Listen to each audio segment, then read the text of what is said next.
استمتع جيدا بهذه المباراة بين الفريقين في الأسبوع الأول لمنافسة الدوري الممتاز دوري سوداني 2010. النفط وحائط من لاعبين وعبد العليم هذه المرة في الزاوية القريبة اللي دخل فيها الهدف الثاني في هذه المباراة من النفط ومن نفس المكان. لاعب من هلال كادوغلي على الأرض هو اللاعب سامي الشيخ بالسلامة، كان في زحمة داخل 18 بينما كنا في انتظار تنفيذ المخالفة من عبد الكريم النفطي في الدقائق الأخيرة لشوط اللاعب الأول. بالسلامة للاعب سامي الشيخ. حكم المباراة مع المساعد الثاني منتصر عبد الله. منتصر عبد الله استدعى حكم المباراة للحديث. سنشاهد بعد قليل ماذا هناك. إذن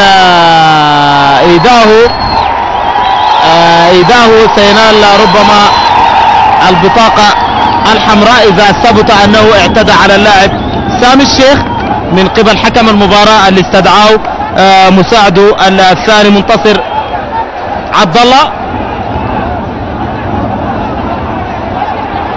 أحمد النجومي. أحمد النجومي يستدعي اللاعب إيداه ربما لإنذاره أو إخراجه من الملعب.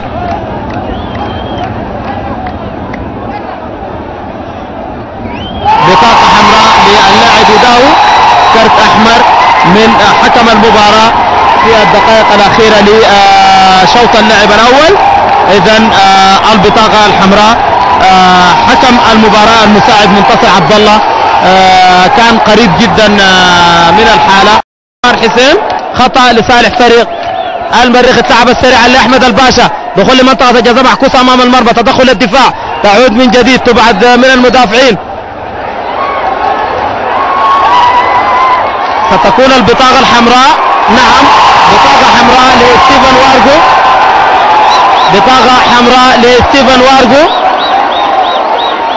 بطاقة حمراء لستيفن وارجو كأنه كان عنده بطاقة صفراء ومثل على حكم المباراة، بالتالي أعطاه البطاقة الحمراء.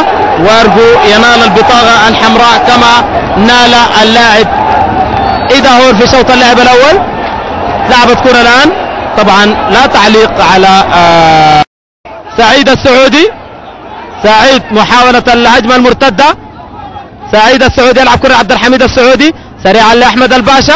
أحمد الباشا يمرر كرة داخل منطقة الجزاء، فرصة خطيرة، تمرير أمام المرمى، عبد الحميد السعودي داخل منطقة الجزاء، جول!